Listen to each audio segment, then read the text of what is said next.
Hello and thank you for watching my video. Today we're actually going to be discussing a new Necromancer build I've been playing around, and it's actually been pretty successful for me in PvP currently. It does have some aspects in World vs World as well. So let's talk about what this actual build's called. I'm calling it the Vampiric Well Siphon build. That's a long title, I know. It should be a better build name than that, but let's talk about what we actually have. Regarding the weapons are very interchangeable. They are a number of different weapons you can take. For example, on the Necromancer you can run dagger instead of axe. For example, if we actually have a look, you can run dagger instead of axe. You can also run the warhorn instead of focus. There are a number of different weapon styles that you can use for this build, and I also run staff. And as you can see by my utilities, it is all to do with wells. So we have Well of Blood, Well of Suffering, Well of Corruption, and either Well of Power, depending on if you're actually fighting a lot of Condi builds, or you can swap that out if you've got a lot of melee builds on the other team. Well of Darkness is just as good, because all the blinds that you can inflict really does, sort of cause them a bit of annoyance. And I run Flesh Golem. I have played around with running Lich Form, however Lich Form is a little bit tricky with that one stack of stability. It is easy to remove. So having Flesh Golem, because as you'll see later, why we actually, some of the traits we have running in this build, the Flesh Golem actually gives you a lot of extra healing. So let's look at this build. First of all, obviously we've got the axe and the focus and then staff. We run Sigil of Strength and Sigil of Battle. This is to get up as much might as possible to do more damage. That actually comes with switching into Death Shroud, which gives us extra critical hit chance. We actually have Sigil of Air and Sigil of Fire, because when you're putting down marks, which is what most of this will do, you've got a big chance to actually inflict the critical chance of Lightning Strike and Sigil of Fire. We also run a Rune of Strength to give us more might and power, and the rune and a Marauder Amulet. The Marauder just to give us that extra bit of vitality. Now, if you look at the difference, Berserk will obviously give you more power, but the health drops you quite significantly. We're talking 5,000 health, and that is a big difference, and I'll explain why. So what I'm going to do, let's look at the traits, and we run Soul Reaping, Blood Magic, and Curses. In the Soul Reaping line, we increase life force gain from skills.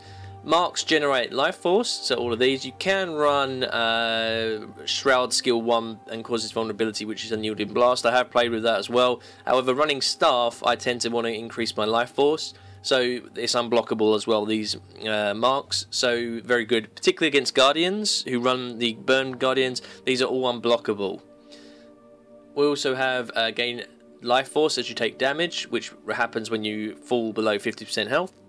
And Vital Persistence, life force drains slower while in Shroud, which means you stay longer in Death Shroud. You don't really want the other two, because there's no point in having increased fear. You do more damage while above the life force threshold. So while we're above 15% life force, which of course we are, which you can see here we're at 77%, we'll do an extra 5% damage. And increased critical hit chance while in Shroud, really good, because we've got the power build. When we go into Shroud, that's when we can really bump up our damage. Gain stability when we enter Shroud, nice, but not really. We would prefer that extra damage. And we're not a Condi, so there's no point having burning. Blood Magic, we leave a mark of blood when we dodge. Cast Lesser Signet of Vampirism when you inflict bleeding or on that matches over 4. I actually don't really know why I've got that. It should be that one. Create a Well of Blood when reviving an ally. So yes, basically, because we don't inflict bleeding on them too much, there really isn't any skills that we cause bleeding. Sorry, I was playing around. There's the Mark of Blood, but that is to do with, oh no, that was right, yes, it's to do with dodging and then putting down Mark of Blood down as well. And you can but it only strikes it for 6 seconds and only for 5 times. So it's a cooldown of 1 second, but yeah, I'll put the actual Create a Well of Blood when reviving an ally, which is much better. Siphon health when you hit a foe. Now this is the big part of the build, Vampiric, the Vampiric trait. So Siphon health whenever you hit a foe minions, siphon health, and transfer it to you. Now, I know a lot of players that say, well, don't have any minions. Well, I have the flesh golem, and that's where it can actually give you a lot of extra damage, because the flesh golem will attack quite heavily and will give you a lot of extra healing. Add to the fact you've got you and your nearby allies siphon health with attacks through vampiric presence. Instead of Banshees, where we don't have any warn or heal and partially revive allies when you exit the shroud, not really that necessary. Last Rites is really good. If you stand next to someone who's downed on your team, as long as you're not downed, allies near you do not bleed out if they are downed. Gain healing power based on your current health. A really, really good way to actually, if you get low health, you can really bump up your healing power. So as you can see here, the lower we actually get, the more we get hit, more our healing power is, and that's where the Mark of Blood and the Well of Blood actually come into big play here. And Vampiric Rituals. Now this is where the big part of the build comes in. Wells siphon health every time they pulse and grant protection to allies when cast. Reduces recharge of wells. So we actually get that reduced recharge on the wells, and it means that we can really put down these wells quite significantly. You can see here a lot of the reduced recharge. Our final curses trait line, we get critical hits have the chance to cause bleeding, and we don't do too much bleeding, which is why I actually did go with the blood bond, but I can change that around. It has a little bit of flexibility. I'll keep it on there for now just because I was running it. Plague sentencing. Really big component of this build. When your conditions, so that's 3, when you have 3 conditions on there, your next critical hit will cast Plague Signet on your target, and that is big because that means you can really get rid of those those conditions on you. You don't want to inflict fear when we fall or blinding a target. We don't want to bother with that. Gain Fury when entering Shroud. Fear deals damage, and it deals additional damage if the target is afflicted with another condition. There isn't. We could actually go. Actually, that should be that. That should be Path of Corruption. I was playing around with doing fear dealing damage because we have the Reaper's Mark and also skill 2 in Death Shroud. However, it is easier to do Shroud skill 2 now. Additionally, converts boons to conditions, which is what you want from skill 2 on your Death Shroud. We don't have any corruption skills, so there's no point taking that. Increases critical hit chance for each condition on your foe and gain condition damage based on your precision. Percentage of your condition damage heals you, so that is actually any condi we put out, which is why I had fear initially, but it's any condition damage that you do is actually going to heal you. Really nice. A 10% of your condition damage heal you, so we're really getting a lot of healing going on here. And let's just hit it quickly in action. The main bit is to do, obviously, to do with the wells. So what I'm going to do, I'm going to cast all of the wells right here, and here we go. And so the well's going down. I'm not even going to bother doing anything else. I mean, just look at the damage we're dealing here. Getting loads of stacks of vulnerability, and pretty much I haven't even bothered to attack there. Really good way to get a lot of vulnerability. The way I like to combo it is by doing a lot of wells, switching into Death Shroud, and doing skill 1, you know, hitting skill 1 as much as possible while they've got 10 stacks of vulnerability on them, because you're really going to do a significant amount of damage with our skill 1. So what you can see here, let's do it with, we'll let this guy attack, finish attacking. What we're going to do, we're going to do all the 4 wells, and then we're going to go swap into Death Shroud, and then use skill 1, and really just try and see how much we can do. So the golem's dead, so let's go and do that. Win the golem for waiting for the golem to respawn. So there we go, and we're going to get the. So there we go, and we're going to switch into Death Shroud, and there we go. So we're going to go and press F1. I mean, look at the damage we've just done there. That was quick, couple of quick bits of damage. You can see here what we're actually doing. We're doing a lot of damage. That Well of Suffering actually critical hitting, and these are all the different damage we're doing. You're getting Slash, Vampiric Aura, Vampiric Rituals, all this damage, all these build up. And up and up and up, and it's this amount of damage that allows us to heal. And I've been in a number of situations where I've been 2v1, I've been against heavy damage dealers or very tricky opponents, and this particular build is very good at surviving. There are a couple of noticeable exceptions. I will say that the main sort of counters to this would be the warrior when they pop their rampage skill, because there really isn't much to stop you from being knocked down. You don't have much evasion, you don't have much ability to actually get out of the situation. So when a rampaging warrior comes in, it can be a bit tricky for you to escape. Also, mesmers, particularly the stun mesmers, can be difficult because they can stop you casting any skills, and if you're in Death Shroud you might get away with it, but they are very useful for stopping you using your wells and particularly your staff. So really, like anything else, Burn Guardians, you know, very, very good against condition damage, any Condi specs with the skill 2, skill 6, we have skill 4 and well, the C skill here, this Well of Power, all able to convert your conditions on you into boons or just remove them. So that is what is a big aspect of this particular build, and the removal of conditions. So you want to see this in action again. Let's go and actually have a look at Svanir. So what we'll do, we'll cast that first on him, and then we'll cast the wells, and he does get the knockdown, but there we go. Let's cast the skills, and here we go. We'll fear him, and so there we go. We're just pressing F1. We're just pressing skill 1. And we're doing a lot of damage. See, we're critical hitting him, and he's getting that bleeds on him. So there we go, again, critical hitting, and let's do a bit of execute damage. And finally, we'll heal up. There we go. Alright, that wasn't the most effective way of killing Svanir, but there we go. And you know, generally in team environments, this is a really good support build because of the wells that you give out to your allies, converting conditions on your allies into boons, causing damage and vulnerability.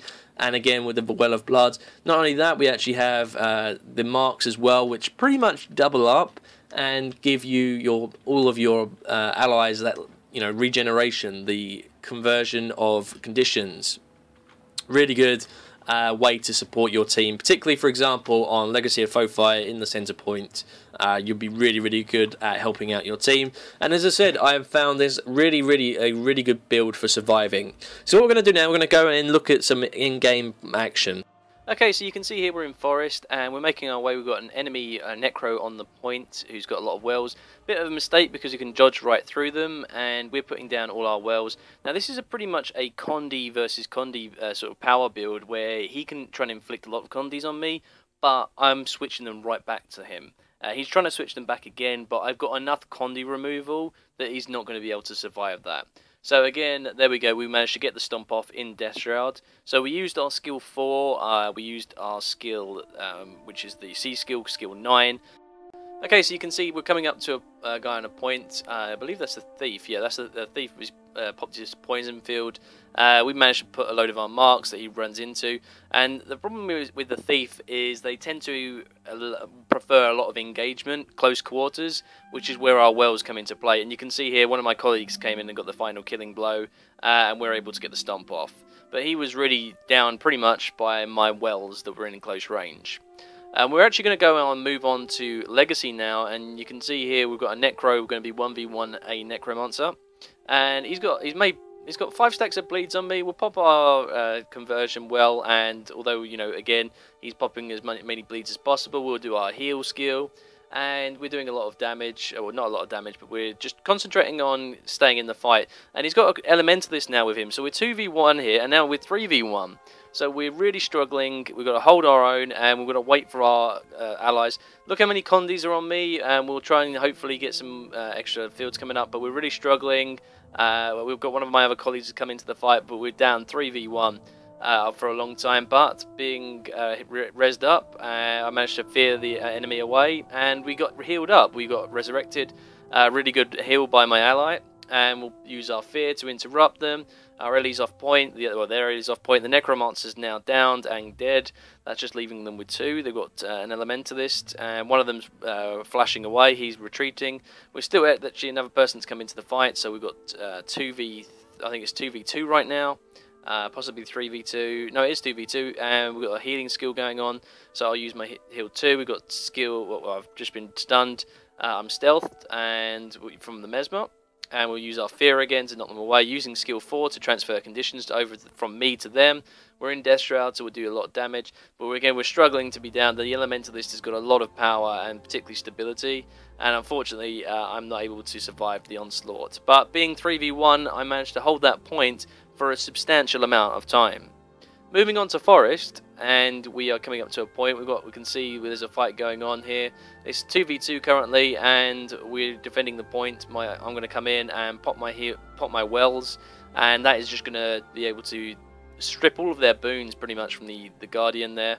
And the Necromancer's got a lot of conditions, but he's only been suffering from a few.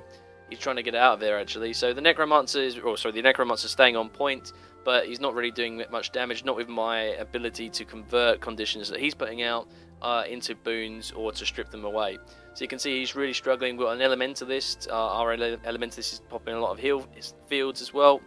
And there we go, so we're down the Guardian. The Guardian got down with his boom strips, and the Necromancer's down as well. And sorry, I think it's the Ranger. Oh, we've got another down as well. So yes, the Ranger with his pet. There's the Guardian finished off, and we'll keep popping our heal skills. This is where we get a lot of good support. Our wells can create fields for all of our allies, and that's where this support build is really useful. And we're going to see that in action at the start of Legacy. So this is going to be us going right into the heart of the action. You've got one person on our home point, 4 in at mid, and we'll get the Elementalist down pretty damn quickly because we popped a few of our marks. He didn't actually get hit by any of us, I don't think, by any of me, sorry, by any of my wells, but we have managed to down him, and we did have a few Condi fields, but we managed to cleanse ourselves, and we've managed to just take a lot of sustaining damage. We'll take a lot of focus. The Mesmer there, he put a lot of vulnerability on us, but we got pushed back by him, Lucon, so we want to try and take him out. He's popped one of his null fields, so he'll be able to null any conditions on him. We don't actually put too many conditions on him. It's more about transferring conditions and converting conditions and boons. So that's where our abilities come in. And also one of the things with Mesmer is if you get that conversion, Mesmers are popping a lot of quickness. If you pop that conversion from boon to condition, as you can see we finally get the Mesmer down, that boon will go from quickness to slow, and that is a big condition. So you can see the other Mesmer came in and managed to knock us away, but this is perfect for us because we're going to drop all our wells right onto this point. We'll use our every skill possible. We've got marks, we've got wells, all being dropped down, and that's where they're really going to struggle. If anyone tries to resurrect a downed member of their team, that's where we were able to pop down our marks, pop down our wells, and really enforce a lot of damage. Now you see here, I'm actually on the far point. I'm actually damaging the door because I'll get a life force from damaging the door, and it's already less than 50%. If we did want to do the Lord Rush, we're at 350. We've got a 200 point lead, so there's no point. But we're actually going to be fighting a Mesmer here, 1v1, and so you can see here he's got a lot of greatsword skills he's popping up, and we're going to pop our wells to cleanse ourselves of any confusion. We'll use our Golem to interrupt him, as we saw there. And we'll go into Death Shroud, and we'll try and do a lot of damage with skill 1. That's where we get a lot of main damage. Skill 4 and 5 are very useful against Mesmers for taking out a lot of their clones, because their clones, obviously, they might have a lot of health. Using skill 4 and 5 will really be able to take down their clones, especially if they heal or use skill F4 on the Mesmer to actually distortion to try and evade your attacks. So you see the Mesmer actually retreated off that point. He's gone after my Necromancer friend there, but he's come back and he's not really focusing on me, so we're able to really try and do a bit of damage. He just is slightly evading, and this is where the dagger slightly comes out, you know, if it's opposed to axe, because I've got dagger on this build, on this match I was actually running.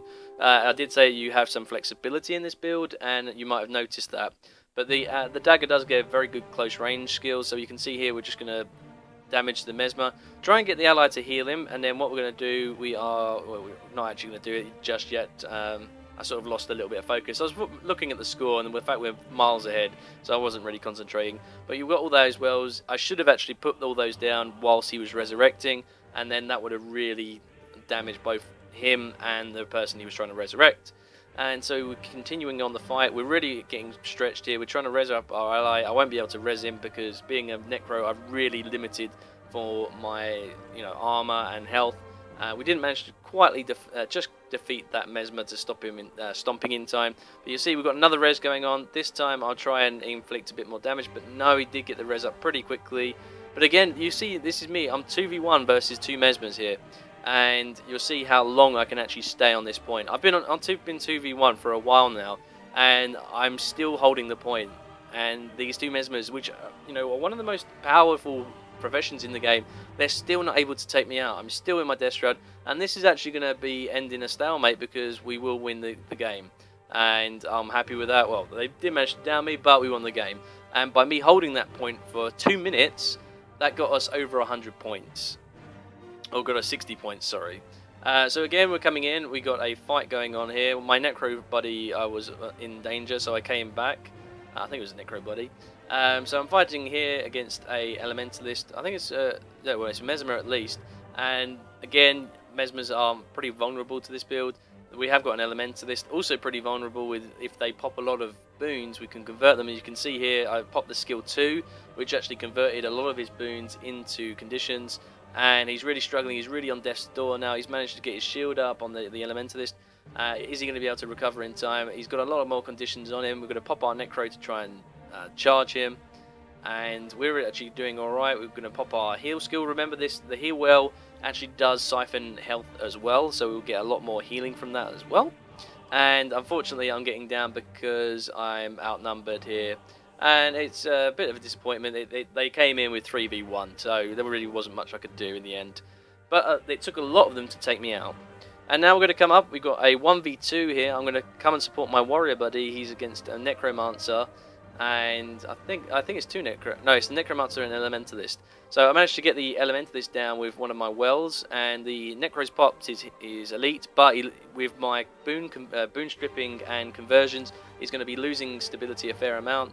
So you see he's got quickness. We managed to convert. Oh, we didn't quite pop that conversion. Oh yeah, he's still got it on him there. So we did manage to down the Necromancer and my warrior. We actually have the Elementalist downed as well off picture, and there we go. He's already dead. So we managed to. My warrior was struggling. I came in and he was 2v1. He was 1v2 coming in to level it up 2v2, and we just took them out together. So my warrior ran off point, and I thought I'd come back to check it out because there's another. They're going to come back in again. And I'm hoping this video guide has actually been useful for you, because I wanted to show you how important and how much good sustain the Necromancer has, and how useful it'll be most likely with the Reaper as well when it comes out as an elite specialization with Heart of Thorns. So you can see I'm going to take a lot of damage. I'm going to survive a lot as well. I will take a number. I'm 3v1 here right now, and this is how great this build is. I'm 3v1 and I'm surviving. So thanks for watching, and I appreciate any comments you have, any suggestions on the build, but I'll see you on the next video. Thanks for watching.